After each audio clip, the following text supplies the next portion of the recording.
মৰমৰ ছাত্ৰ ছাত্ৰীসকল আশা কৰোঁ তোমালোক সকলো ভালে আছা।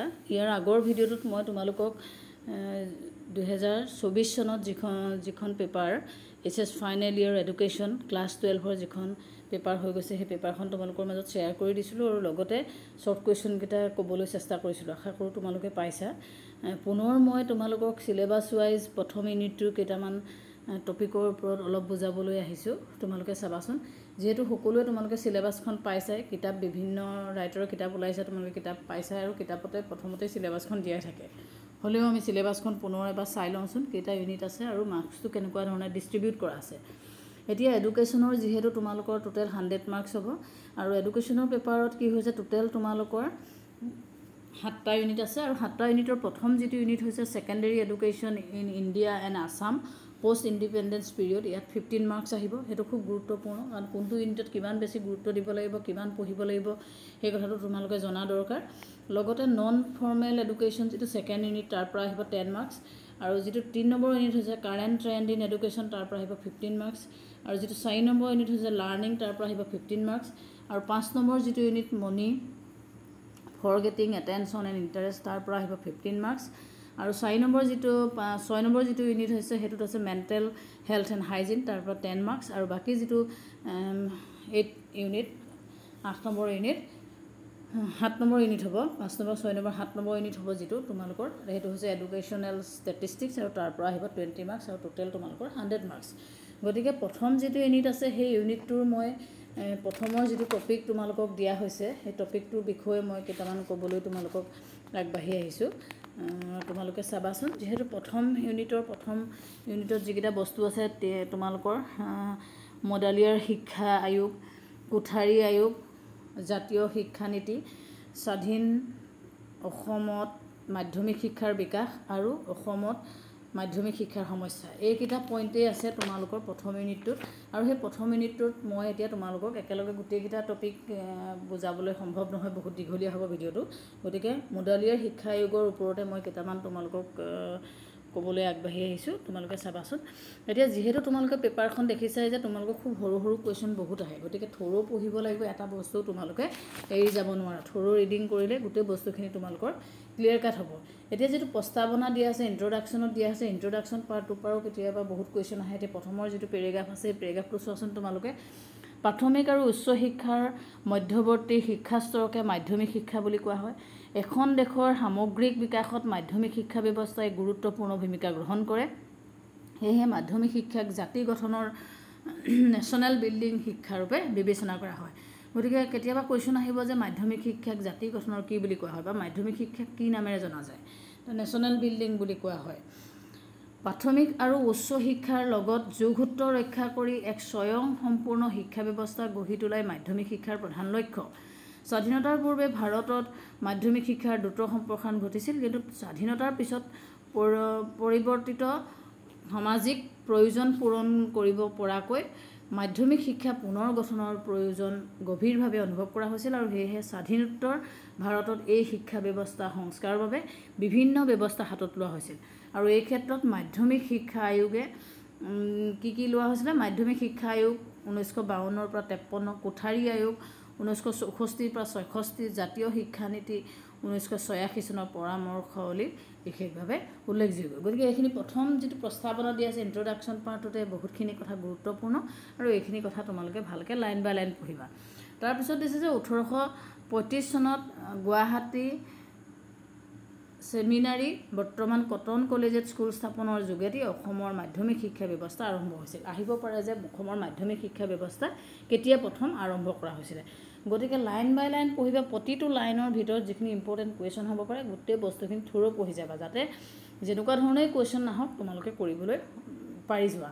থ'ৰ' ৰিডিং কৰিলে কোনো এটা বস্তু তোমালোকৰ থাকি নাযায়।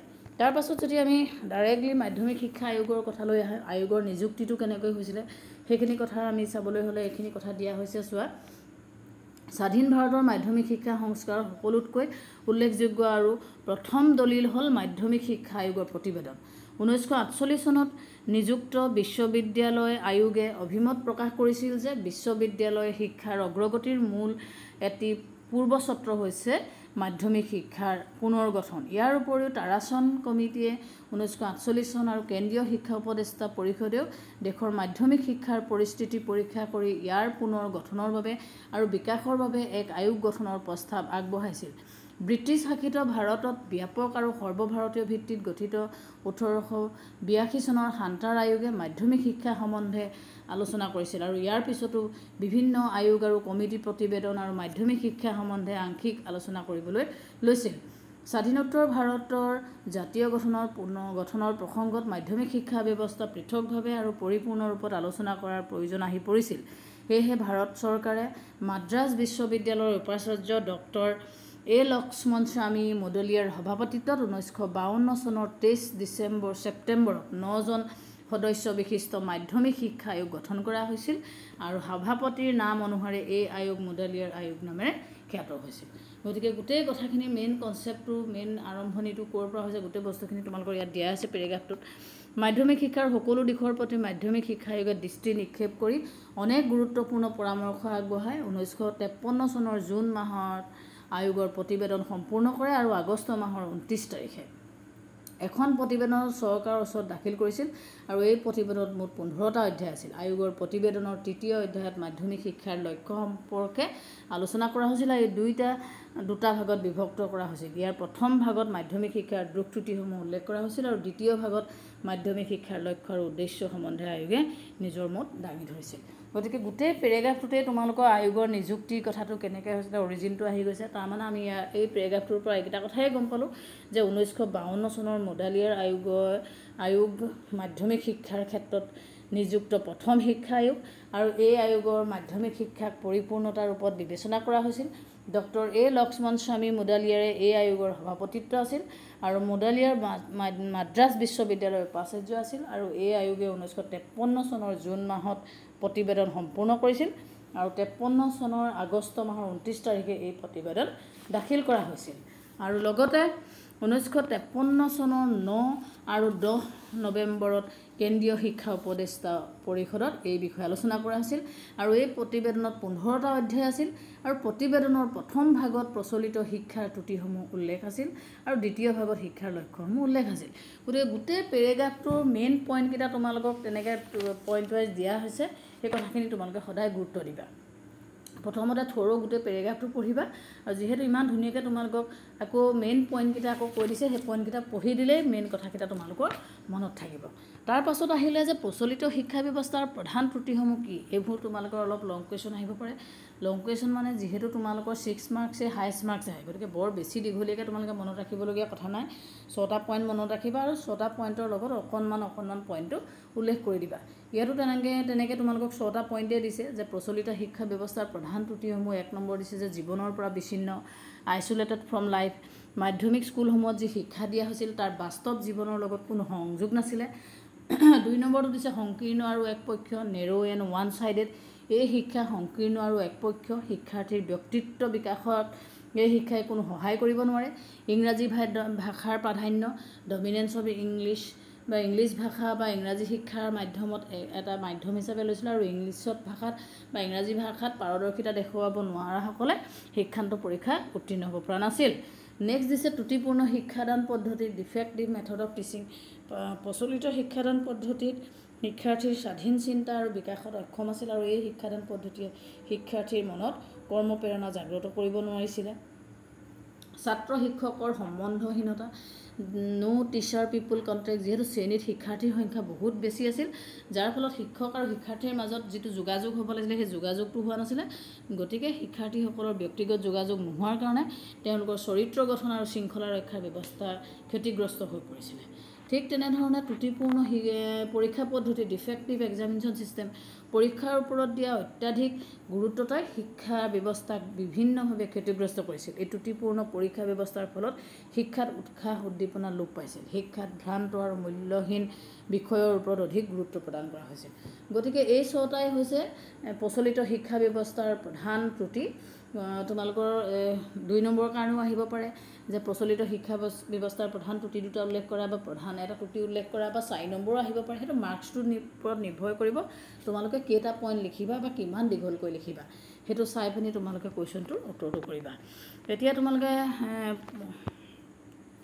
গোটেই বস্তুটো যদি আমি ডিটেইলছ চাওঁ বুলি কওঁ যে মনত দুৰ্বলতাকেইটা কথা ক'বলৈ গ'লে আকৌ আমি ক'ব পাৰোঁ যে জীৱনৰ পৰা বিচ্ছিন্ন সংকীৰ্ণ আৰু একপক্ষীয় ছাত্ৰ শিক্ষকৰ সম্বন্ধহীনতা ইংৰাজী ভাষাৰ প্ৰাধান্য ত্ৰুটিপূৰ্ণ শিক্ষাদান পদ্ধতি ত্ৰুটিপূৰ্ণ পৰীক্ষা পদ্ধতি এনেধৰণে মনত ৰাখিবা তাৰ ভিতৰৰ কথাখিনি তোমালোকে নিজে সাজি পাৰি লিখিব পাৰিবা তাৰ পাছত আহিলে মাধ্যমিক শিক্ষাৰ প্ৰধান লক্ষ্য কি এইমছ অফ ছেকেণ্ডেৰী এডুকেশ্যন এতিয়া এইমছ অফ ছেকেণ্ডেৰী এডুকেশ্যন বুলি ক'লে আমি এনেধৰণে ক'ব পাৰোঁ যে গণতান্ত্ৰিক ভাৰতবৰ্ষৰ মাধ্যমিক শিক্ষাৰ লক্ষ্য সংক্ৰান্তত আয়োগে 3টা বিষয়ৰ ওপৰত গুৰুত্ব আৰোপ কৰিছিল গণতান্ত্ৰিক শিক্ষাৰ নাগৰিকত্ব বা দায়িত্ব পালন কৰিব পৰাকৈ শিক্ষাৰ্থীৰ অভ্যাস স্বভাৱ চৰিত্ৰ মনোভাৱ আদি উপযুক্তভাৱে গঢ় দি তুলিব লাগিব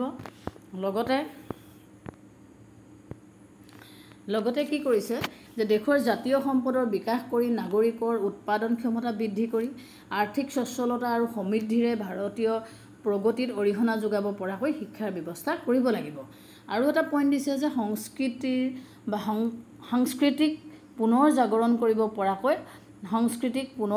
কৰিব পৰাকৈ শিক্ষা ব্যৱস্থা পুনৰ গঠন কৰি তুলিব লাগিব গতিকে এই 3টা উদ্দেশ্য বা এই ভাৰতীয় শিক্ষাৰ সন্দৰ্ভত এই 3টা বহল দিশত প্ৰয়োজনৰ প্ৰতি লক্ষ্য ৰাখি আয়োগে প্ৰধান শিক্ষাৰ 4টা লক্ষ্য নিম্নলিখিত লক্ষ্য বা উদ্দেশ্য তোমাৰ দাঙি ধৰিছে আৰু সেইকেইটা হৈছে 1 নম্বৰটো হৈছে গণতান্ত্ৰিক নাগৰিকত্বৰ বিকাশ ডেভেলপমেণ্ট অফ ডেমক্ৰেটিক চিটিজেনশ্বিপ এটা গণতান্ত্ৰিক দেশৰ সুনাগৰিক গঢ়ি তোলাত মাধ্যমিক শিক্ষাৰ এক প্ৰত্যাহ্বানমূলক দায়িত্ব চেলেঞ্জিং ৰেছপন্সিবিলিটি বুলি কোৱা হয় আৰু মাধ্যমিক শিক্ষা আয়োগে ব্যাখ্যা কৰিছে আৰু গতিকে মাধ্যমিক শিক্ষা স্তৰৰ শিক্ষা হৈছে গণতান্ত্ৰিক ৰাষ্ট্ৰৰ নাগৰিক হিচাপে ছাত্ৰসকলে যাতে যোগ্যতাৰে তেওঁলোকৰ দায়িত্ব পালন কৰিব পাৰে তাৰ বাবে প্ৰয়োজনীয় শিক্ষা প্ৰদান কৰা হয় অৰ্থাৎ ছাত্ৰসকলৰ মনত যুক্তিসন্মত দৃষ্টিভংগী গঢ়ি তুলি বস্তুনিষ্ঠ চিন্তা অভ্যস্ত কৰি তুলিব লাগিব অৰ্থাৎ স্বাধীন আৰু স্পষ্টভাৱে চিন্তা কৰিব পৰা শক্তি গঢ়ি তোলাত সহায় কৰিব লাগিব গতিকে ইয়াত তোমালোকৰ কেইবাটাও পইণ্ট দিয়া আছে বহুত দীঘলীয়াকৈ দিছে গোটেইখিনি নালাগে কথাখিনি বুজি ল'বা বুজি লৈ মেইন 2টা বা এটা পইণ্ট লিখিলেই হ'ব কাৰণ নম্বৰটো কিমান আহিছে সেইটোৰ ওপৰত তোমালোকৰ ডিপেণ্ড কৰিব কাৰণ যদি তোমালোকৰ অকল গণতান্ত্ৰিক নাগৰিকত্বৰ বিকাশ লক্ষ্যটো লিখা বুলি ক'লে গোটেইকেইটা অকণমান বহলাই লিখিব লাগিব যদি অকল 4টা লক্ষ্যৰ কথা আহে অকল এটা লক্ষ্যকে বহলাই লিখিলে নহ'ব গোটেই 4টাৰ কথা অলপ লিখিব লাগিব তাৰ পাছৰ 2 নম্বৰটো কৈছে যে বৃত্তিমূলক যোগ্যতা বৃদ্ধি ইম্প্ৰুভমেণ্ট অফ ভকেশ্যনেল এফিচিয়েঞ্চি এতিয়া দেশৰ অৰ্থনৈতিক উন্নতি সাধনত ছাত্ৰ ছাত্ৰীসকলে যাতে যোগ্য ভূমিকা গ্ৰহণ কৰিব পাৰে তাৰ বাবে তেওঁলোকৰ ব্যৱহাৰিক আৰু বৃত্তিমূলক যোগ্যতা বৃদ্ধি কৰিব লাগিব গতিকে গণতান্ত্ৰিক শিক্ষাৰ আন এটা প্ৰধান লক্ষ্য হৈছে বৃত্তিমূলক আৰু কাৰিকৰী শিক্ষাৰ যোগেদি শিক্ষাৰ্থীৰ উৎপাদন ক্ষমতা বৃদ্ধি কৰিব লাগিব গতিকে বৃত্তিমূলক শিক্ষা বৃদ্ধি কৰিবৰ কাৰণে কি পৰামৰ্শ দিব মাধ্যমিক শিক্ষাৰ যোগেদি কৰ্মৰ মনোভাৱ তথা কৰ্ম সংস্কৃতি গঢ়ি তুলিব লাগিব অৰ্থাৎ শাৰীৰিক শ্ৰমক মূল্য দিবলৈ শিকাব লাগিব ছাত্ৰ ছাত্ৰীসকলৰ বিভিন্ন চাহিদা পূৰণ কৰিব পৰাকৈ মাধ্যমিক স্তৰৰ পাঠ্যক্ৰমত কাৰিকৰী কৃষি ঔদ্যোগিক বাণিজ্যিক ব্যৱসায় তথা অন্যান্য ব্যৱসায়িক বিষয়বস্তু অন্তৰ্ভুক্ত কৰিব লাগিব এনেকুৱা ধৰণে গোটেই পইণ্টখিনি দিয়া আছে তোমালোকে সেইখিনি চাবা লাইন বাই লাইন প্ৰতিটো লিখিব নালাগে মেইন বস্তুখিনি তোমালোকে লিখিলে হ'ব বৃত্তিমূলক শিক্ষাৰ যোগ্যতা তাৰপিছত 3 নম্বৰ পইণ্টটো দিছে ব্যক্তিত্ব বিকাশৰ সাধন কৰা ডেভেলপমেণ্ট অফ পাৰ্চনেলিটি গতিকে পাৰ্চনেলিটি ডেভেলপমেণ্টটো খুব ইম্পৰ্টেণ্ট গতিকে পাৰ্চনেলিটি ডেভেলপমেণ্ট কৰিবৰ কাৰণে কি কৰিব লাগিব মাধ্যমিক শিক্ষাত ছাত্ৰ ছাত্ৰীসকলৰ শাৰীৰিক মানসিক সামাজিক আনুভূতিক আৰু ব্যৱহাৰিক চাহিদাসমূহৰ পৰিতৃপ্তি ব্যৱস্থা কৰিব লাগিব প্ৰত্যেক ব্যক্তিয়ে যাতে নিজৰ সৃজনী শক্তি প্ৰকাশ কৰি সভ্যতা সংস্কৃতিলৈ বৰঙণি যোগাব পাৰে তাৰ প্ৰতি লক্ষ্য ৰাখিব লাগিব অৰ্থাৎ তেওঁলোকৰ আত্মপ্ৰকাশ আৰু ব্যক্তিত্ব বিকাশৰ বাবে সাহিত্য শিল্প আৰু সাংস্কৃতিক আগ্ৰহৰ বিকাশ কৰিব লাগিব লগতে ছাত্ৰৰ মনত উদাৰ জাতীয় ধৰ্মনিৰপেক্ষ দৃষ্টিভংগী গঢ়ি তুলি তেওঁলোকৰ চাৰিত্ৰিক গুণাৱলী বিকাশ ঘটাব লাগিব নেক্সট হৈছে 4 নম্বৰটো হৈছে নেতৃত্বৰ শিক্ষা এডুকেশ্যন ফৰ লিডাৰশ্বিপ এটা গণতান্ত্ৰিক কাৰ্যকৰী কৰি তুলিবলৈ হ'লে আমাৰ নতুন পুৰুষৰ মাজত নেতৃত্বৰ গুণ থাকিব লাগিব তেওঁলোকৰ নেতৃত্ব দিয়াৰ গুণ থাকিব লাগিব লিডাৰশ্বিপ হোৱাৰ গুণ থাকিব লাগিব আৰু লিডাৰশ্বিপ হোৱাৰ গুণ হ'বলৈ হ'লে কি হ'ব লাগিব পৰিশ্ৰমী হ'ব লাগিব সৎ আঞ্চলিক নেতাসকলে জনসাধাৰণৰ মনত নতুন দেশ গঠনৰ সম্পৰ্কে আগ্ৰহ আৰু উৎসাহ সৃষ্টি কৰিব পাৰে মাধ্যমিক পৰ্যায়ৰ ছাত্ৰসকলে তেওঁলোকৰ নিজৰ অঞ্চল আৰু সম্প্ৰদায়সমূহৰ মাজত সামাজিক ৰাজনৈতিক শিল্প আৰু সাংস্কৃতিক দিশত নেতৃত্ব দিব পাৰিব লাগিব গতিকে নেতৃত্ব দিয়াটো হৈছে বা নেতৃত্ব শিক্ষা বা এডুকেশ্যনেল লিডাৰশ্বিপটো হৈছে মাধ্যমিক শিক্ষাৰ এটা লক্ষ্য গতিকে মেইনলি তোমালোকৰ 4টা লক্ষ্যৰ কথা কৈছে। এটা হৈছে নেতৃত্বৰ শিক্ষা, এডুকেশ্যন ফৰ লিডাৰশ্বিপ, ব্যক্তিত্ব বিকাশৰ সাধন, ডেভেলপমেণ্ট অফ পাৰ্চনেলিটি, আৰু বৃত্তিমূলক যোগ্যতাৰ উন্নতি আৰু গণতান্ত্ৰিক নাগৰিকৰ বিকাশ। এই 4টাই হৈছে তোমালোকৰ মাধ্যমিক শিক্ষাৰ লক্ষ্য। এটা মই যেনেকৈ অসমীয়াত দিলোঁ সেই একেখিনি বস্তুকে তোমালোকক ইংলিছতো শ্বেয়াৰ কৰি দিছোঁ, যাতে তোমালোকে ইংলিছ মিডিয়ামৰ কোনোবা ষ্টুডেণ্ট থাকিলে সেইখিনি চাব পাৰা। কাৰণ একেখিনি বস্তুৱে অসমীয়াত যেনেকৈ লিখা আছে এজ এ হ'ল তোমালোকৰ ইংলিছত লিখা আছে। যিকেইটা বস্তু মই মাধ্যমিক শিক্ষাৰ মডালিয়াৰ আয়োগৰ কথা অধ্যয়ন কৰিলোঁ, সেই একেকেইটা বস্তুৱে তোমালোকৰ মাজত ইংলিছতো মই শ্বেয়াৰ কৰি দিছোঁ। যিটো কথাখিনি একেখিনি কথাই মই অসমীয়াত ক'লোঁ যেনিবা প্ৰথমৰ বস্তুখিনি, এতিয়া তোমালোকে ইংলিছত পাবা। গতিকে তোমালোকে চাই ল'বা, কিবা যদি বুজি নোপোৱা মোক জনাবা। মই পুনৰ ইয়াৰ পাছত নেক্সট যিটো টপিক আছে বুজাবলৈ চেষ্টা কৰিম। আৰু এনেধৰণে বুজাই দিলত তোমালোকৰ সহায় হৈছেনে নাই মোক জনাবা, বা কেনেকুৱা ধৰণে বুজালে তোমালোকে বেছি উপকৃত হ'ব সেইখিনি কথাও জনাবা, যাতে তোমালোকৰ সহায় হোৱাকৈ মই ভিডিঅ'টো বনাব পাৰোঁ। গতিকে আজিৰ ভিডিঅ'টো মই ইমানেই হ'ল। তোমালোকে এইখিনি বস্তু তোমালোকে চাই ল'বা। ধন্যবাদ।